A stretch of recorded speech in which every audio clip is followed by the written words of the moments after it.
देश के युवाओं को ज्यादा से ज्यादा रोजगार मिले, ये हमारा कमिटमेंट है।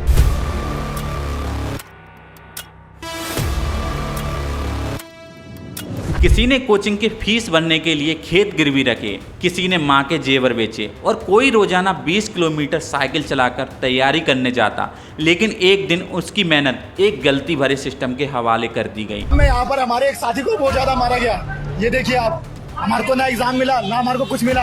अगर आप भी एसएससी का फॉर्म भरते हैं तो आपको तैयारी के साथ साथ ट्रैवल बैग भी तैयार रखना चाहिए, क्योंकि हो सकता है आप बिहार के हों और सेंटर आपका आ जाए कर्नाटक में। कानपुर के छात्र को बेंगलुरु भेजा गया। सोचिए 2 घंटे की परीक्षा के लिए 1000 किलोमीटर की यात्रा। सिर्फ लॉजिस्टिक फेलियर नहीं, ये सिस्टम की मजाक है। कानपुर वाले बच्चों का सेंटर उडुपी दिया है, उडुपी है मैंगलोर के पास। कुछ बच्चों का अंडमान निकोबार सेंटर दिया है, अंडमान निकोबार फ्लाइट जाती है। एसएससी का एग्जाम एक बार फिर बदनामी की भेंट चढ़ चुका है। कुछ जगहों पर सर्वर बैठा, कुछ सेंटरों पर पेपर अधूरे मिले और कई स्टूडेंट को तो वहां पहुंचकर बताया गया परीक्षा रद्द हो गई। पर ये कोई पहली बार नहीं है। बीते 7 साल में देश में 70 से ज़्यादा परीक्षाएं रद्द हो चुकी हैं या फिर लीक। हर बार कोई ना कोई टेक्निकल गड़बड़ी, सुरक्षा चूक या फिर घोटाले की बू। लेकिन सवाल है कि नुकसान हमेशा छात्रों का ही क्यों होता है? जब अपने हक की मांग की गई तो लाठी मिली, जब छात्र सड़कों पर उतरे तो उन्हें खींचकर बसों में ठूसा गया। कई सुरक्षा गार्ड छात्रों को धमका रहे हैं तो कई सेंटर स्टाफ ने उन्हें चुप रहने की हिदायत दी। कुल मिला के उनको किसी बात के लिए दूसरा रिग्रेट नहीं है कि बच्चे परेशान है या एग्जाम सिस्टम खराब है। उनको लग रहा है हम भी धक्के खाते थे, तुम लोग भी धक्के खाओ, धक्के खा के कोई नौकरी तुम्हारे हिस्से में आ जाए तो अच्छी बात है, नहीं तो नहीं। ये परीक्षा है या तानाशाही का ट्रायल?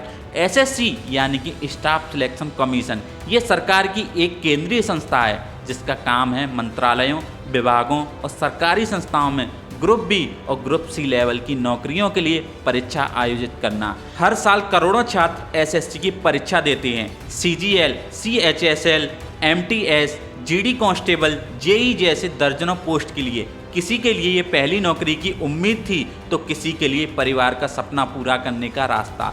लेकिन पिछले कुछ सालों में एसएससी का मतलब बन गया है पेपर लीक, सर्वर क्रैश और परीक्षा रद्द होने का डर। सबसे बड़ा उदाहरण 2018 में एसएससी सीजीएल पेपर लीक। देश भर में छात्र सड़कों पर उतरे, आंदोलन हुआ, लेकिन कोई एक्शन नहीं लिया गया। फिर आया 2024 एसएससी जीडी का मामला, सर्वर क्रैश, छात्रों को बिना बताए पेपर कैंसिल कर देना और गलत जवाब वाले प्रश्न। और अब 2025 फिर वही कहानी, सेंटर दूर, सिस्टम डाउन, बाउंसर से डराने की कोशिशें। देखो दोस्त, ये पटना का सेंटर है, स्वामी सीता स्वामी कोई सेंटर है और यहाँ पे बीच एग्जाम में कम से कम 10 से 15 मिनट के लिए सबका समय रुक गया है। एग्जाम नहीं चल रहा था, पूरा सिस्टम लॉक हो गया था और छात्रों की कोई सुनवाई नहीं। कब तक एक गरीब का लड़का जो दिन रात मेहनत कर रहा है किसी प्राइवेट कंपनी की लापरवाही और सरकार की चुप्पी की कीमत चुकाता रहेगा? एसएससी सिर्फ एक एग्जाम नहीं, ये देश के युवाओं का भरोसा है सरकार पर, जो अब धीरे धीरे टूटता जा रहा है। हर बार एक ही कंपनी को परीक्षा कराने की जिम्मेदारी क्यों दी जाती है? नाम है एडिक्यूटी कैरियर टेक्नोलॉजी प्राइवेट लिमिटेड, जो अब तक कई विवादों में रह चुकी है। ये वही कंपनी है जो पहले डेटा लीक, पेपर लीक और सर्वर क्रैश जैसे गंभीर आरोपों में फंस चुकी है। आपको जानकर हैरानी होगी कि इस कंपनी के खिलाफ 2016 से लेकर 2023 तक कई राज्यों में शिकायतें दर्ज हो चुकी हैं। फिर भी इसे लगातार टेंडर मिलते रहे हैं। हमें तो अब पता चला कि एडिक्यूटी ने ठेका टीसीएस से आधे दाम पे लिया है। अब सवाल ये है कि क्या सरकार को इसके पुराने रिकॉर्ड की जानकारी नहीं थी या फिर सब कुछ जानते हुए भी आंखें मूंद ली गईं? ऐसा लगता है कि मानो ये सिर्फ एक टेक्निकल फेलियर नहीं बल्कि एक सिस्टमैटिक फेलियर है, जिसमें किसी स्तर पर भ्रष्टाचार को मौन सहमति मिली हुई है। हर बार छात्रों का भविष्य दांव पर लगना, एक ही कंपनी को जिम्मेदारी देना और फिर शिकायत के बावजूद कोई एक्शन ना लेना। क्या ये सिर्फ लापरवाही है या फिर सिस्टम के भीतर कोई बड़ा खेल चल रहा है? जब तक इस खेल की जड़ तक नहीं पहुंचा जाएगा तब तक लाखों युवाओं का करियर इसी तरीके से राजनीतिक और प्राइवेट ठेकेदारों की भेंट चढ़ता रहेगा। किसी ने शादी टाल दी परीक्षा के लिए, किसी के पिताजी ने उधार लेकर फॉर्म भरा था।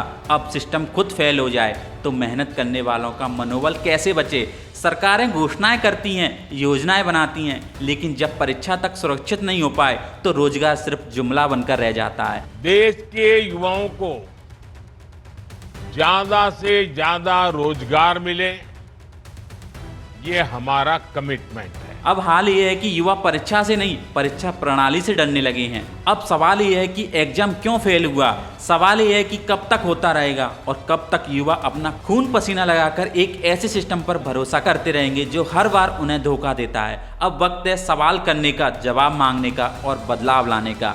अगर आपको लगता है कि ये लड़ाई हर युवा की है तो इस वीडियो को शेयर कीजिए ताकि सच दबाया ना जा सके, और हमारे चैनल फैक्ट टू फोकस को सब्सक्राइब कीजिए, क्योंकि हम दिखाते हैं वो बातें जो बाकी दुनिया छिपाती हैं। मिलते हैं अगली वीडियो में, तब तक के लिए जय हिंद, जय भारत।